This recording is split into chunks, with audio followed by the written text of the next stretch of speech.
ne hia wo na 21st clinic nso eye sciatica originator pace setter commandant ne researcher wo mo ye expert prekope eti sciatica yare no bra na ye nto asema eyayarasabia prekope nti yare bia nso wo mo timisa wo mo na ebo ye chidom am ye de anopa no nsia kase bo na som mo de afri sompa 106.5 FM Accra na ensemo ye de esom mo anopa yi dedi mo akotene no ebini Kane Chief Executive Officer Edema Nafco Owura Hanan Abdul Wahabwa enche bia na asemwo kotu ewie wo mo se wo mo agyamu no ya yese yensa nchi ne bio no Deputy Attorney General ese wo mo nso ne penche ne nyina yese o yese wo kwakọ yisika ensa nyunyunu ye de atoso no bi Aloyafo a ejina mu ediama former Nafco CEO Hanan Abdul Wahab Wamusi Attorney General say one way ya de fa ne contempt no wo buko tanimutia no wo mu de bi ebe wo ne kon ho afe esuire eba wo mayimu de nti eba ye bo ho abubu a nanso wono mu a ehweso na wahama akire bi nsi bio no wo mo se wo mo a wo mo dan sisi nsumira mu nyina no wo mo ntwe na wo mbebu agu nipa wo mo edidem so etore bia ne yi wo mo ama Nenso nam so machefo atemokwa abankra chepanyina tamsika som 175,996 Ghana cedis a wode akọboa wo mo sabie wodi dem wo mu nipadua baabi afa wono mo a mpuntu abo wo mo ape ya bribia wo so kire ba abedu no amansia south afa ho baabi nso wo mo nso bi kasa na wonda so wo makwan empanimfo hwem nyoma wo sanso na atwema wo biaja north ho no anso yebekwa kwa kopie ho na ensem bia ye tete wo atanse DA basic school no school ne ho nsensam no na ye de ho asomo anopa yi afa yebekwa amanone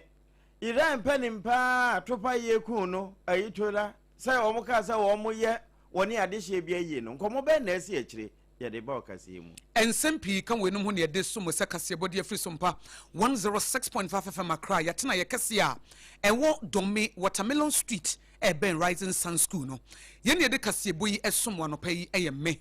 die nyame ehira no AKOSUA ABOAGYE ubetimi so afrem AKOSUA nhira menne medoba triple man ABOAGYE APAMA DADAA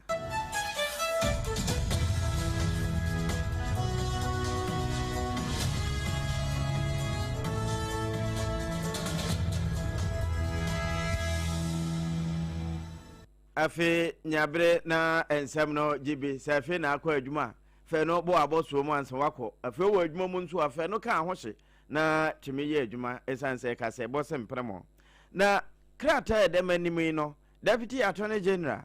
Dr. Justice Srimsai ena watworo ne dende ede abana asem no nyina fa Owura Abdul Wahab Hanan already ba efa no ho pani kane nafko no ne da no ekwowie o mo se enam ne nsa so ama oman ya boka twitwiri die ye no ejapade a waye ye kura no wo hu se enam eno so no wo ye nti empani fa wo mo nsanto so na se ton ye beton ede ato oman no fotom ama oman na nya ne ho ede abo ne bra na ne matumi ye ni wo mo a akosuku awie epa adwuma yo na wo mo tifie nya bi nyo no ebenya bi ahwa e wo se mpanimfo ye ne sa na wo sanse mi ho no ekwawie na kwoto ekire se ewo mu sansam no wo mo wo mo de wonsa tototo ni sika sam so de wo bank no mo ne ade nyina nanso ba ko ni mienu bi nti no wo mo edwete emra na wo mo de akekere no ho kakra ya betumi ama watu kwan akọ UK eno mo ne ehwo ade nanso nkra na kire a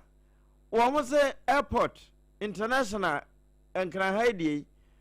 Abdul Wahab ya se wo kwa kuyisi kafiri safoto na wo de wo sato so no eno na nam so am wo se we emretia ni se hunti e wo sempanimfo enten pastorally wo no so pani panchi na sa access bank wanka wo kwa access ni wo yi ni sika bie no eno so emra no eni no na sompa kase ensemi abobo aba ya yewura srem tse atro e de akwakoto pakese no so na ya kan de ama wonsu ye ni de akire de be pie firi ho bia nso no ehon nsam ye mfa nkame na de pie firi ho anopa ya aba be kan yensa ene se aloyafo wo mu gina mu de ama Hanan Abdul Wahab achemu se wo mo de contempt ebebo attorney general aban lawyer panyini na director our the Bureau of National Investigation BNI no wo mo de sobo bebo mo se wo mo bu court mara so efi se wo mo nipa no a wo Accra International Airport no wo tu kwan no na emre bie ni ho eche se nipa no yetimi si ne kwan efi se court no de fa judicial approval court ama ne kwan se obetimi etu kwan eti court no wankasa na ama ne tumi krata sa brantie ebere bia pa bia obetimi etu kwan na de etosum ye no court mfa ne nsa entu ne sika so se de yakase bia ye freeze account no eno so no bibia ni ho saa ai bia court akase bia me de order aba eti usika na da ho ntimi mfa won sanka kopim se bedi wasema wie eno so court order bia ni ho santi sa ne ma me nu wei ena o magina so o mo se o mo de contempt na bebo aban lawyer panyini no ma sa de abo bia na panyini se eba ne se ne yete ne se ye no ane se na amene afo ne ye kwa hata na sa wo ne ye kwa koyie se wo bia court ama ne kwan so obetimi etukwan de edikan ena de etosum ye no ni sika da kan eda bank nso court mfa ne nsa bia nto so ye freeze account no eti obetimi ayibi eti rede no akaka se wakwa koyi sika nti no wa ba be che no ebra wo tu kwan eti asa aban no ana ne mpanifo ne aban lawyer panyine no wo mani su town mo sa asam fi sa asam no wo mu ni evidence bia ne nyina so enu nti no ena wo mu de contempt no ebebo aban lawyer panyini ene abedi akire ne mpanifo aka ho nyina ede afa sansam ne ho na no na mpanifo de krata ba bonte se enye no kure de biara da statement no a Dr. Simsai ede ba bonte be kirekire mu se han papa no no wakwa koyi sika na ye freezing account wo so wo boa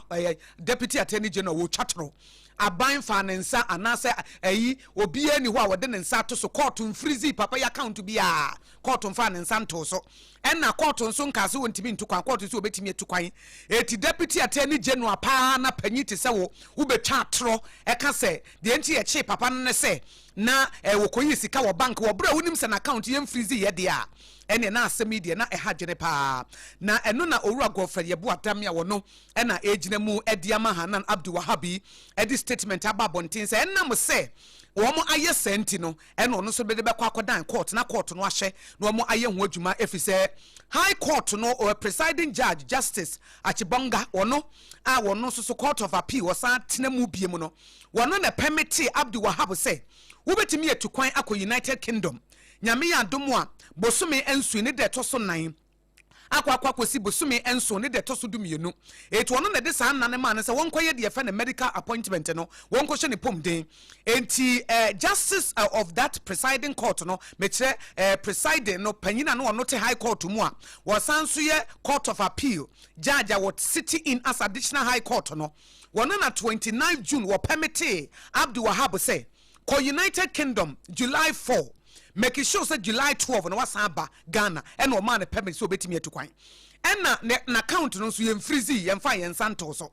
it is a deputy attorney general ya ban lawyer panyina be de akire etimi be ye trofo be kase de entia wo mokɔkye no ne se wakwa ko yisika won account mu obra yem freeze na account de a na no kyerɛ sɛ de fa ne contempt of court no ebi awe aban lawyer panyini a we ni nsɛm won panifo so mo be hwefise papa no wa mu emra bia so nti nsɛm no emu afuturo ene de afie kyire bam futuro kakra ne de amamu na ye de akire de be san ba akire bia so mpaka sebo ye nyima so emfrim ma renfi se kasebo sempremo de koboje si abo aboso aso asene free day dikai no eno a na eguso a ye kenka ede emawo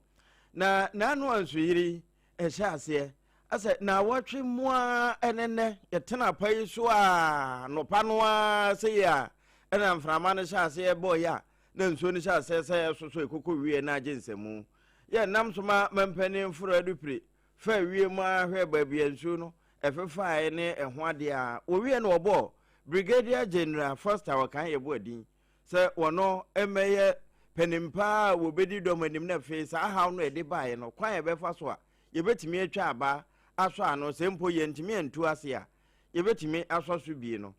eno ena panin so ese wono mo wie mo ne petatakremu a wono ma hwe nyina yese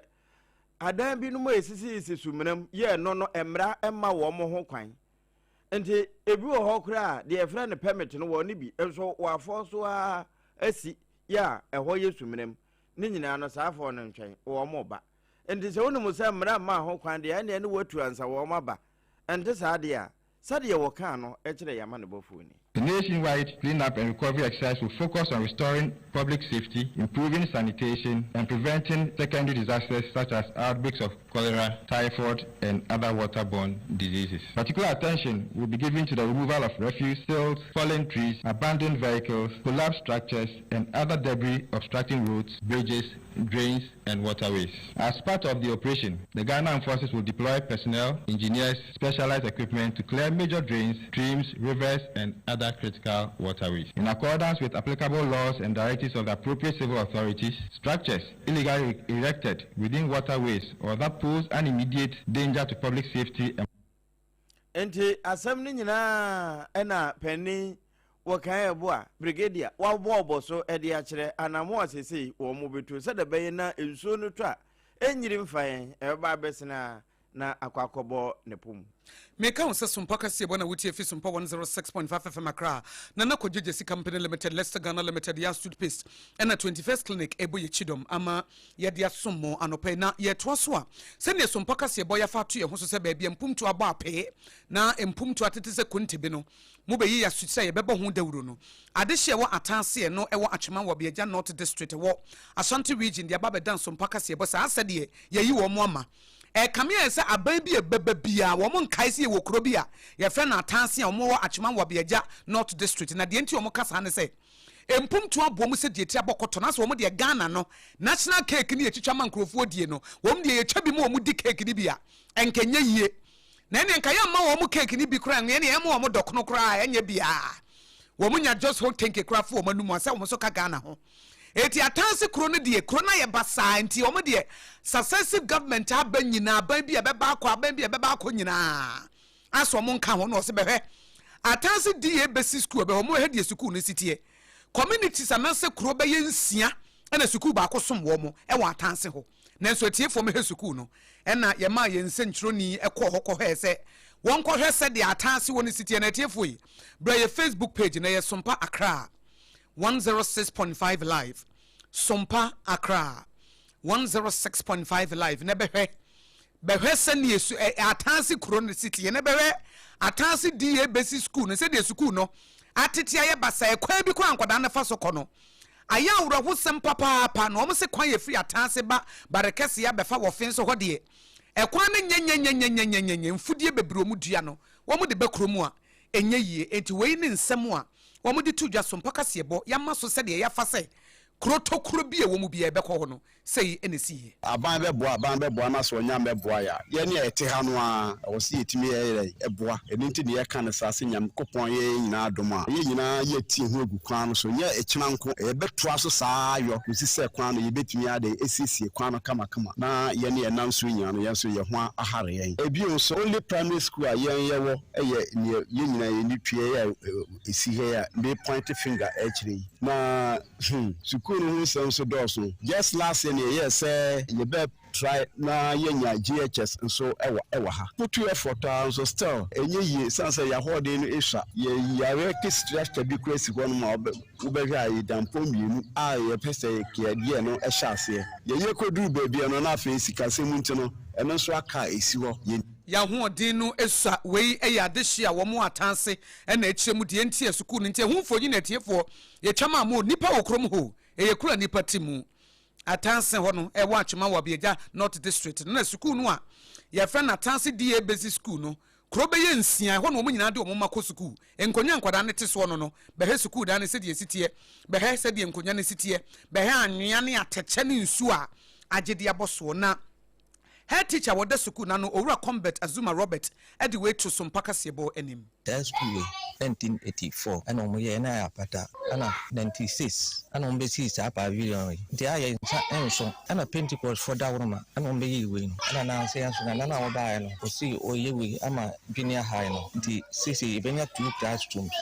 yedi akwato this year no this is for boy na enjensen so challenge bebre on say we say nyina empomanda no sebi senso ta enya akono ana teacher for no so accommodation program there omu bi pa on say sisi ya obi anyamba and na me madwane edi kan ba no it was a teacher for no omunya baby ndan omunya wo bare ana me no ba ko na temi me koteso si ebe ya teacher for no ba omunya den ba ko a ono otia ana me no ba ko so tia teacher bangro ndi ke nya ka bebo ya pa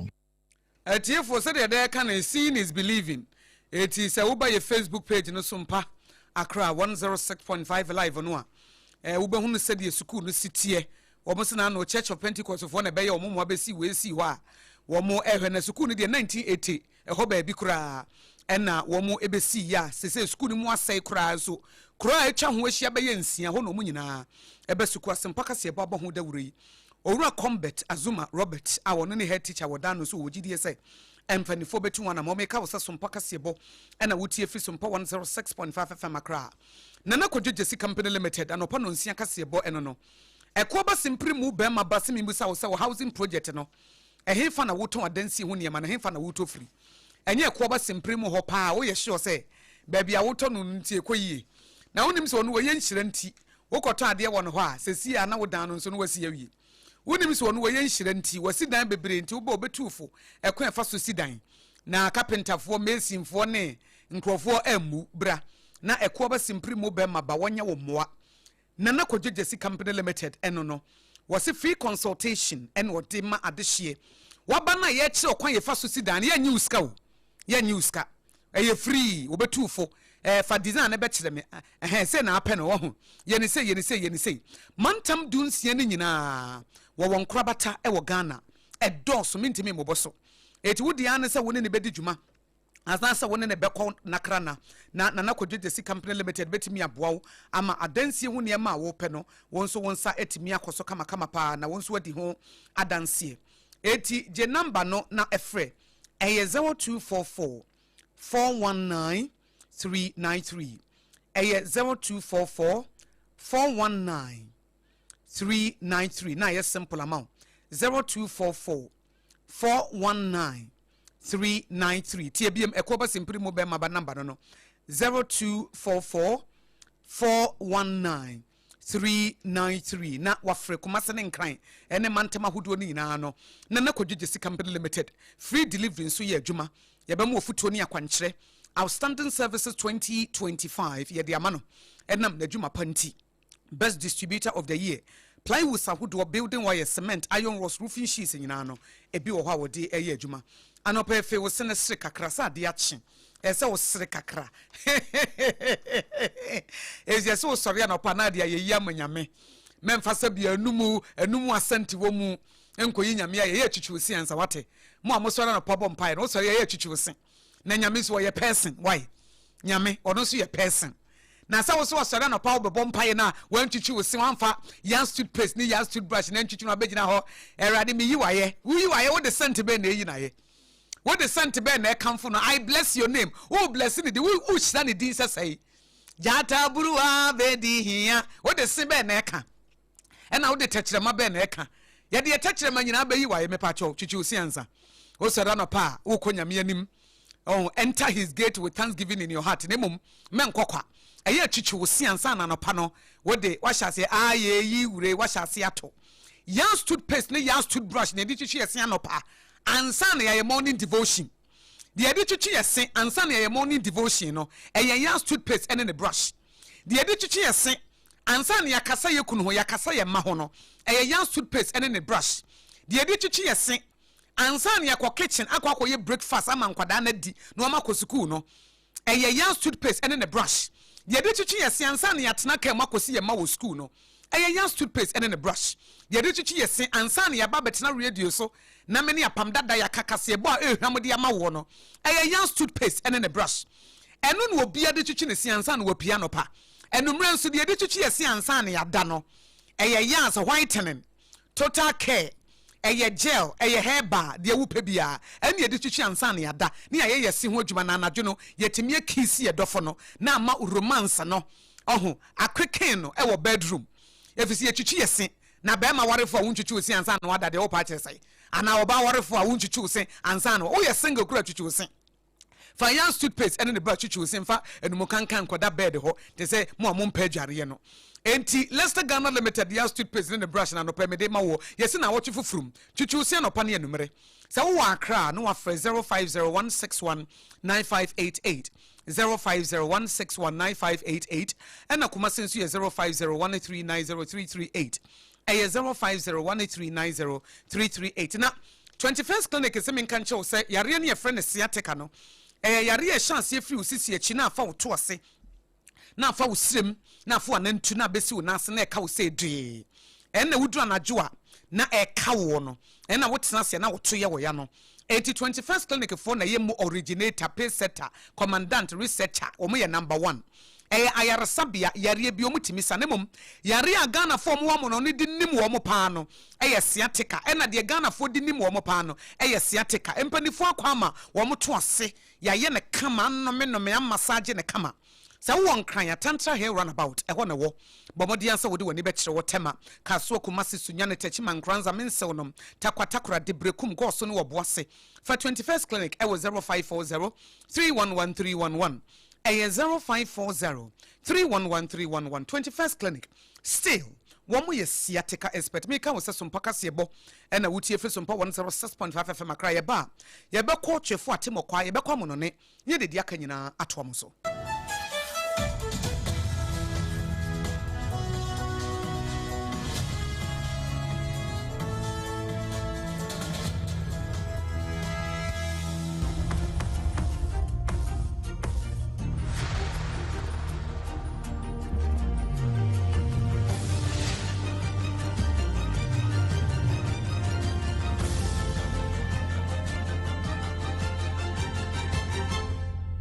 TV Emma Akituapa. Enokre Emma Akituapa pampa.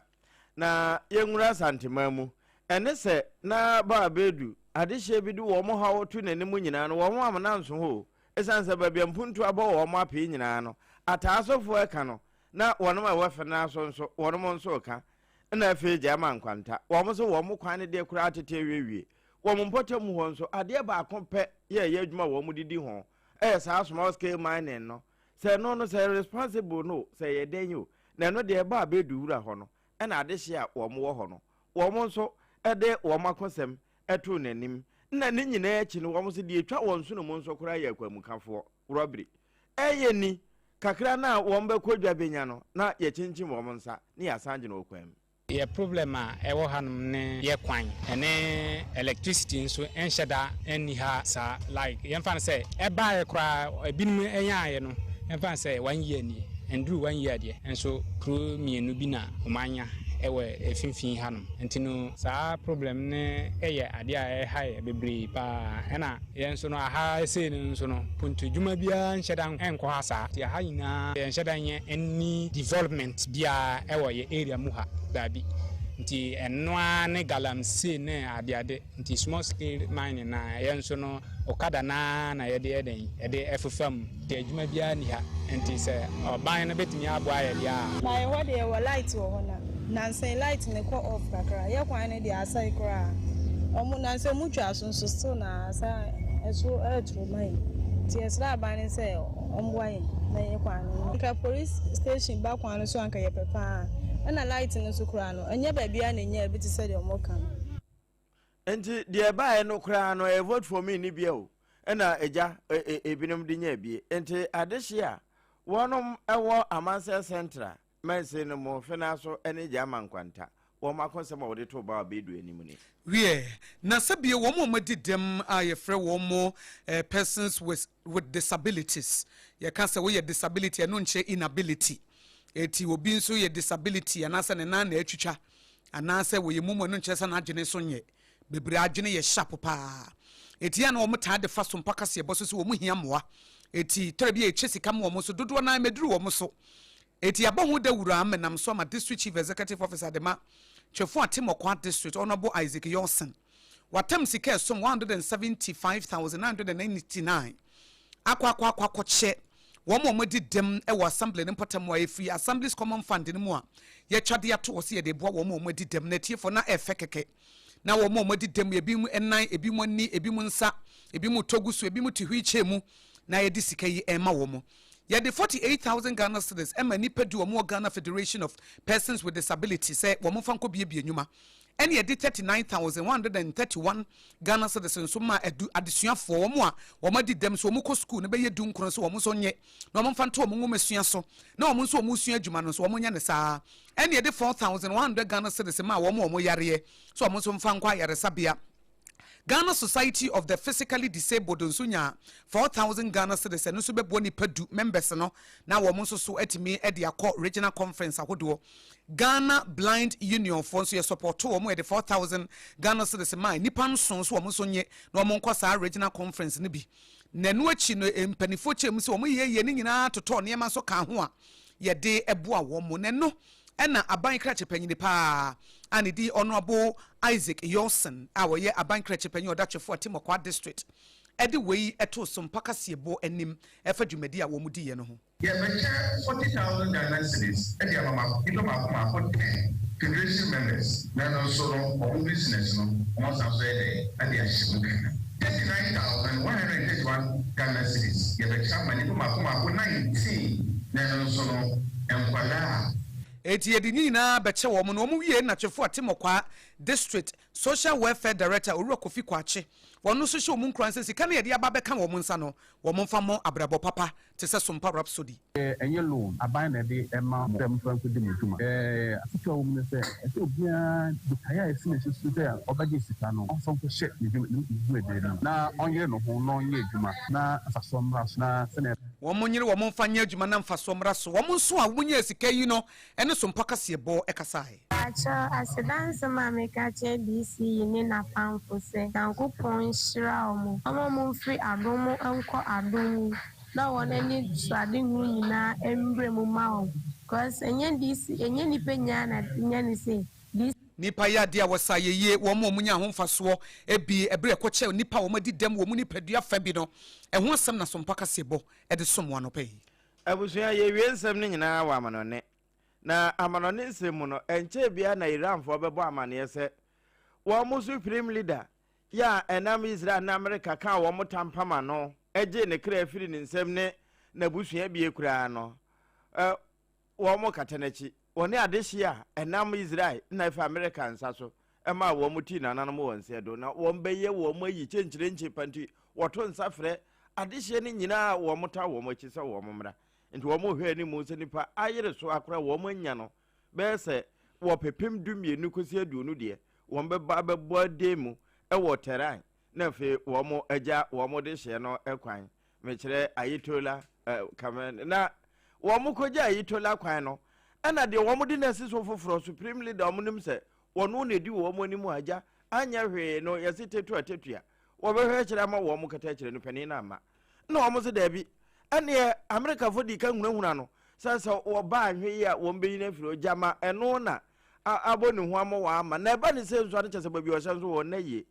na nso ni nyina mu no de wo no eba nkyerɛkyerɛ wo koran mu a wa bempa na wo da wo masafo kese na no bra wo mo de na tumpam wo no papa se wodi mfinhye adu okono nso jafa subahani wo no ne gina mu bompa ye bibia ma se wo mo emfa nkate na chi na eye yi chenchire ncha wo mo ye ne be se na wotwe nti wo mo nya afiri ase firi nuda se no wo mo a wo mo afofi se mo obi a nkɔ ba bia na wo mo mfa enkata wo mo de hye ayitolachi na enyefe kasebo no si ensemede somma no pede di makotine bi ne se aloya fo mu gine mu ama Owura Hanan Abdul Wahab me bi etwemu no ye nafko panyine se attorney general abedi akire no wo mo be saman one BN efise papa yi court ne man kwan so betimi etukwan enso wo mo man kwan no mo sanche no na mom wo mo a enso yiri fa wo mo Ghana ha obi e ka de nam so edi nsu yiri ne bai pani a mampani yi no no se wo mo asisi si adan asi baabi a eni kwanse wo mo se ye nsumena mu no wo mbeba bebu agu ensempi ka we no ho ne de som se kasebo fi SOMPA 106.5 FM akra ye ne de kasebo yi esom wono pai eyeme die nyame ehira no akosua ago abowagye obetimi afrem akosua nhira mene medoba triple a man ejapia apam dada na kasebo fi SOMPA 106.5 FM akra na fire headquarters wokuma se SOMPA 93.1 FM Madam for Radio ewo Paris France doma SOMPA eye doma mesremo doma FM doma eye 100.7 no doma hinkro enkranza SOMPA mense no ye 90.7 tachimai SOMPA ye 106.1 sunyana SOMPA ye 98.9 mankasim eye Kingdom 106.5 FM Accra eye Kingdom ye 106.1 Kingdom ye 106.1 FM Mankasim. Kanasha Ban Radio Kanashi Market Decoder Subebia Radio One Sompa FM ye Facebook page near Sompa 106.5 FM Accra YouTube ye Sompa FM Live and your website ye www.sompaonline.com na ye Facebook page ye Sompa Accra 106.5 live Sompa Accra 106.5 live like page no ne share ne ne yenkɔ nakra na nana kɔgye si company limited what one dense woni ma Leicester Ghana limited